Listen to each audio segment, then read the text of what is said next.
Recibimos nosotros una invitación a colaborar con Tijuana Innovadora, primero como invitados para hablar. Sí, estábamos ahí, Ejival y yo, y estaba el señor Alejandro Bustamante, que era de los 3 personas principales de Tijuana Innovadora, ¿no? No nomás es el señor José Galicot, ¿no? Estaba el señor Perrín y estaba el señor Alejandro. A nosotros nos invita el señor Alejandro y nos dice, vénganche para acá.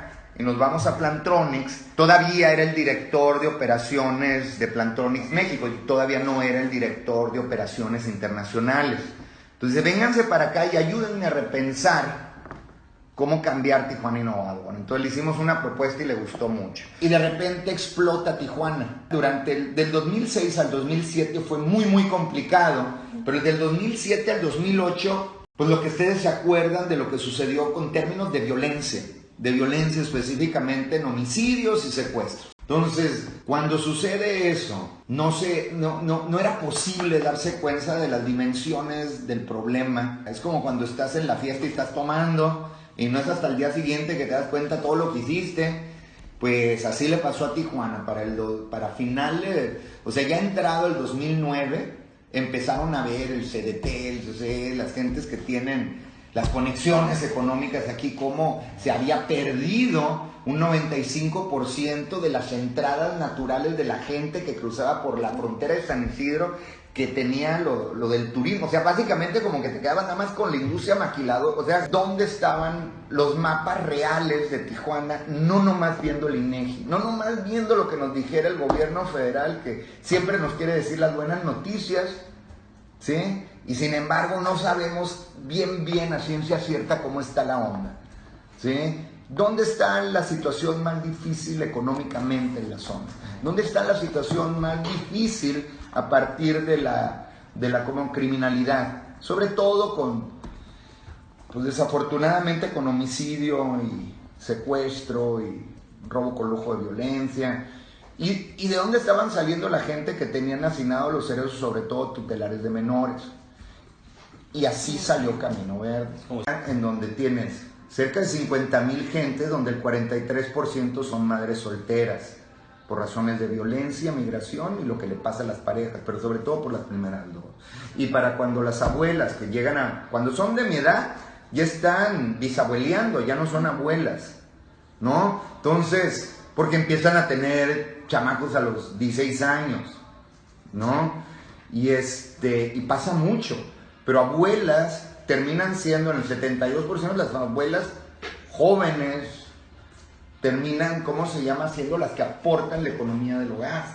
¿Sí? Entonces, de repente, es un lugar donde hay muchísima ausencia de la figura paternal, en el sentido de responsabilidad familiar, etc. A lo mejor está, pues, pero no está aportando tanto. Entonces, no es que se quieran hacer cuestiones de género, sino tiene aparte esa complicación de género. ¿Sí? Bueno, para no hacerle la historia más larga, hicimos el estudio y de ahí salió la granja. No sé si sea cierto esto, pero definitivamente era el lugar más complicado de este país. Y llegamos y la policía le preguntamos que cómo está la onda, vamos a entrar, y nos decían, pues no entren porque luego vamos a tener que hacer operativos para sacar. ¿Sí? Y pues mira, pues entramos y empezamos a ver, y nuestra labor había 3 cosas que se iban a hacer. En Camino Verde hay un canal que se hizo a partir de unas lluvias.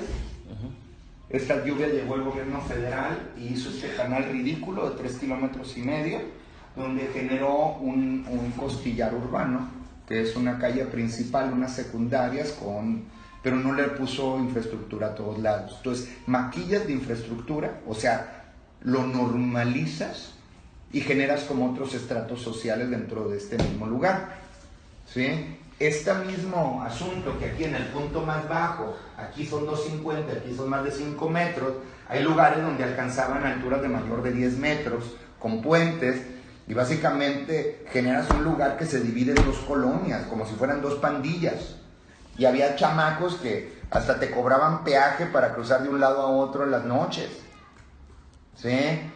La cosa es que no entraba la policía, tampoco entraba la basura, ¿no? Era una serie de broncas tras broncas. ¿Cuál fue nuestra labor? Ver cómo se llena de programa el canal Y Carlos Torres iba a encargar con todo su equipo de tratar de destacar todos los fondos federales posibles. Y si le decían un centro comunitario, ¿va? Un área deportiva, recreativa, un módulo PREP, que es una biblioteca digital, ¿sí? Un club de niños y niñas, se iba a poner. Si este es el lugar que más le dolía, ¿sí? En vez de tratar de diluir las aportaciones y tener proyectos a medias y sin operar, ¿por qué no vamos haciendo proyectos que funcionen en el lugar que ahorita se distinguió que está funcionando? Y si esto es un organismo, esto le debe de ayudar muchísimo al organismo. Esa es la teoría. Nuestra labor eran dos: generar un modelo de participación, más bien medir si podía haber participación.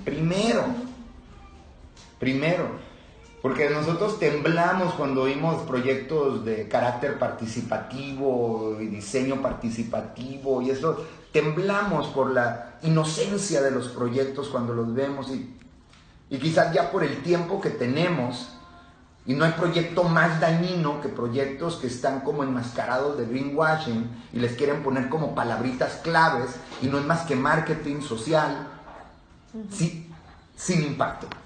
Y eso es lo más dañino que le puede pasar a este país ahorita. A un país en que hay desconfianza, en que no hay enganche social, en que tiene políticas que están desfasadas de un trienio a otro, de un sexenio a otro, y aparte que tiene las condiciones de pobreza, violencia y vulnerabilidad. El proyecto de la granja se divide en 3 escalas. En una escala metropolitana, en una escala de ciudad y en una escala de barrio. Okay. En la escala metropolitana trabajando con gente que apreciaba nuestra opinión, ayudamos a coordinar y a proponer un nuevo eje estratégico del Plan Estratégico Metropolitano que se salía del eje económico sobre prácticas de innovación creativa que van generando proyectos como los que tú puedes tener, como los que yo puedo tener, de abajo para arriba, ¿no? Y pero que tengan como un contenido muy, muy alto de nuevos procesos de innovación, de acercarnos a cosas más cercanas a la ciencia y el arte, en fin. Gentes que hagan empresas socialmente responsables, que apoyen a esto. Y si seguimos viviendo en una sociedad temerosa, y temerosa en todo sentido, pero velo en el sentido empresarial, lo que decíamos, es más fácil que alguien invierta aquí en una franquicia de algo que se anime a gastar su dinero a desarrollar algo.